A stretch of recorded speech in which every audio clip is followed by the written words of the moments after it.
Bonjour les enfants, c'est papa. Bienvenue dans mon deuxième podcast de la journée, les enfants. Bienvenue à la clinique. Mon petit Apicoro, viens ici, viens. Papa est dehors, donc je peux te frotter les oreilles étant dehors et tout. Ça va aussi te faire du bien, comme ça, l'air va entrer dans ta tête, tu vois. Je t'ai dit que tu joues avec la dynamite, mon petit. Les histoires des camps que tu es en train de commencer là, j'espère que tu as les épaules pour porter ce genre de choses. Mais je t'ai écouté dire que moi, parce que moi, quand je me sens indexé sur quelque chose, et moi ça m'intéresse, parce que c'est un débat que j'aimerais avoir avec toi. Je ne te reproche pas, les gens te reprochent d'être loyal. Tu dis que moi, je te reproche par exemple d'être loyal. C'est ta loyauté envers les hommes là, je pense, non? Et quand tu dis que je te reproche, les gens te reprochent d'être loyal, on te reproche d'être loyal. Non, je ne te reproche pas d'être loyal, frérot. Tu peux être loyal autant que tu veux. C'est à quoi tu es loyal? Tu vois ce que je veux dire? Il y a des gens qui sont loyaux, loyaux aux gens. C'est-à-dire que tu es loyal à une personne. D'autres personnes donnent leur loyauté aux valeurs. Tu vois ce que je veux dire? C'est-à-dire que toi, tu es loyal aux personnes. Et nous, on est totalement loyal à des valeurs. L'intégrité, la justice, l'égalité, la chance pour tous. Ces valeurs-là, pour nous, sont très importantes. Mais ces valeurs nous poussent à nous opposer à ce à quoi toi, tu es loyal.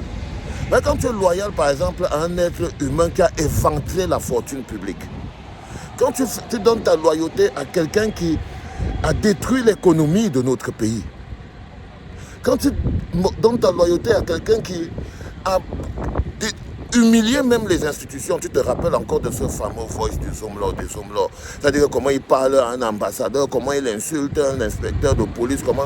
Tu es loyal à quoi? C'est ça le principal problème. Moi, je ne te reproche pas ta loyauté, frérot. Si tu es loyal à la loyauté du banditisme, non, ça ne marche pas. Et on a des valeurs qu'on va apprendre aux jeunes.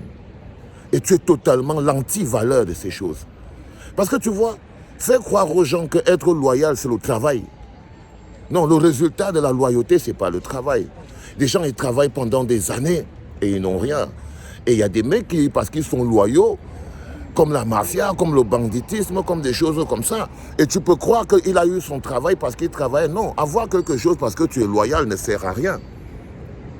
Non, frérot, je suis désolé.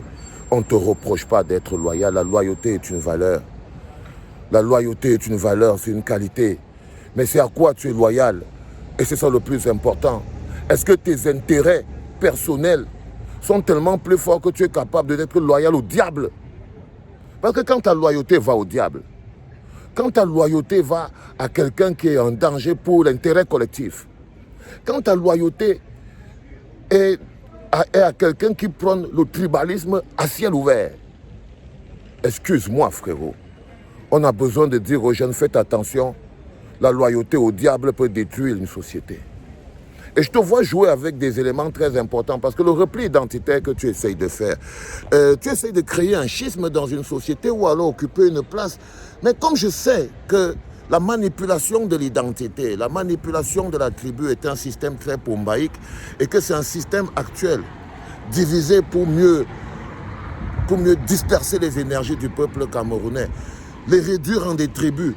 La souffrance n'a pas de tribu, mon frère. Les écarts ne souffrent pas plus que les autres. Pas du tout. Ils n'ont pas besoin de solidarité plus que les autres. Ils ont besoin d'être solidaires au pays. Les écarts ont besoin de s'organiser pour voir qu'est-ce qu'ils peuvent apporter au pays. Quelle est leur image du pays. Ça, c'est parce qu'on travaille pour le pays. Ce n'est pas pour venir créer une communauté à l'intérieur du pays. Ce n'est pas pour créer une secte à l'intérieur du pays. Pas du tout, frérot. Pas du tout, c'est là où tu te trompes. Donc, on ne te reproche pas. Moi, je ne te reproche pas d'être loyal. Je ne te reproche pas d'être prêt à donner ton boule pour ton boss. Je ne te reproche pas d'être capable de partir tomber dans ton trou de gens. Si mon boss me dit, viens tomber dans le trou, hein, je tombe seulement, broum. Je ne te reproche pas tout ça, frère. Tu vends ton boule à qui tu veux. Tu tombes dans le trou de qui tu veux. Mais tu vois, lorsqu'on attaque l'intérêt collectif, lorsqu'il s'agit de l'équilibre global du pays, du vivre ensemble, des gens qui doivent apprendre à vivre ensemble malgré leurs différences, qui doivent trouver la richesse dans la multiculturalité, dans la multi-ethnicité, et que toi tu crois qu'il s'agit des groupes de tribus qui seraient en train de s'organiser pour prendre pour les autres. Pourquoi? Pourquoi, frérot?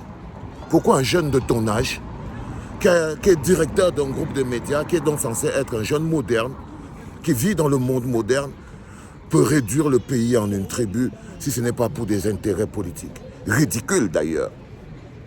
Non, ridicule en plus. Hein.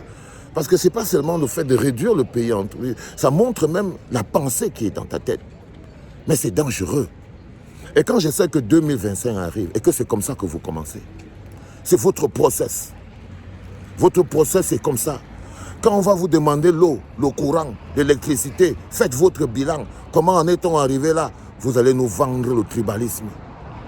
Quand à l'heure du bilan, on va demander à Pomba, ou bien on va demander à Franck Biya que bon, toi tu viens là pour faire quoi? Pendant tout ce temps-là, c'est quoi tes preuves? Vous allez nous amener le tribalisme? Non, les frères, et quand regroupons-nous pour aller faire quoi? Pour aller faire quoi, frérot? Pour aller faire quoi, frérot? Non, non. 2025 arrive, les enfants. Je vous explique ce qui se passe. Ce gouvernement a une particularité, c'est de vous vendre, à chaque fois que vous allez leur demander le bilan de leurs 41 ans de gabégie, ils vont vous vendre le tribalisme et la haine. Et le process est simple. Je vous avais dit que des gens ont récupéré la machine du Zomlo. Et la personne qui gère cette machine du Zomlo en ce moment, c'est Bruno Bidjan. Et derrière ça, il a les mêmes process. Je vous ai dit qu'il passe d'abord par la déresponsabilisation. C'est-à-dire qu'en ce moment, vous allez vérifier que sur Vision 4, ils paraissent très critiques du gouvernement. Donc il y a des gens qui veulent déjà se désolidariser. Donc il y a un groupe à l'intérieur qui veut déjà se désolidariser. C'est eux qui ont pris Vision 4. OK? Donc vous allez voir aujourd'hui, ils vous donnent l'impression que c'est la chaîne qui est la plus critique en ce moment du gouvernement. Non, ça s'appelle le groupe fait la déresponsabilisation. Ils cherchent à avoir la sympathie du peuple qui souffre. C'est une technique. Donc les gens sont contents. Oh, Vision 4 commence à faire ceci. Oh, Bruno Bidjan commence à faire ceci. Parce que pour manipuler un peuple qui souffre, c'est facile. C'est très facile. Donc, il y a d'abord ce mécanisme-là. Donc, ils ont braqué la machine du vieux. Ils ont mis le petit Bruno Bidjan dedans. Et ils ont engagé la déresponsabilisation sur les 41 ans de bilan de Pomba. Ils essayent de pouvoir jouer par la sympathie. Et ils attaquent maintenant la deuxième étape, celui du repli identitaire. C'est-à-dire que ça ne va pas seulement suffire qu'ils se désolidarisent du bilan auquel ils ont participé eux-mêmes pendant 41 ans propres, engloutis des milliards et la vie des jeunes et tout. Ils vont maintenant traverser.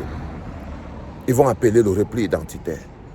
Là, vous voyez donc, Bruno Bidjan commence, jeunesse et camp, regroupons-nous, faisons ceci, patati, patata, parce que vraiment les autres s'organisent, nous on ne s'organise pas, il faut qu'on trouve comment nous-mêmes on va pouvoir faire le truc et tout. C'est une enfumade, les gars. C'est une enfumade. Ça veut dire qu'ils commencent à mettre sur pied le mécanisme du repli identitaire pour justifier les 40 ans de KBJ. Faut pas tomber dans ce piège-là. Faut pas tomber dans ce piège-là. Toute la jeunesse du Cameroun connaît exactement quelle est la bagarre qui est la sienne. C'est de se libérer. De se libérer de ces aînés-là, comme l'autre dit souvent. C'est de se libérer de ces gens qui ont pris 40 ans de leur vie. C'est tout. Et ça, ce n'est pas la jeunesse Ekan, ou bien la jeunesse Bamileke, ou bien la jeunesse Sawa, c'est toute la jeunesse du Cameroun qui doit avoir ce projet. Reprendre notre pays et donner l'énergie que nous avons dans nos bras pour reconstruire notre pays. Il ne s'agit pas de repli ethnique ou identitaire ou de ta loyauté envers le diable. Ok?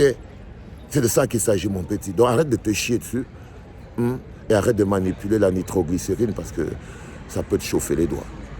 Les enfants, c'était papa.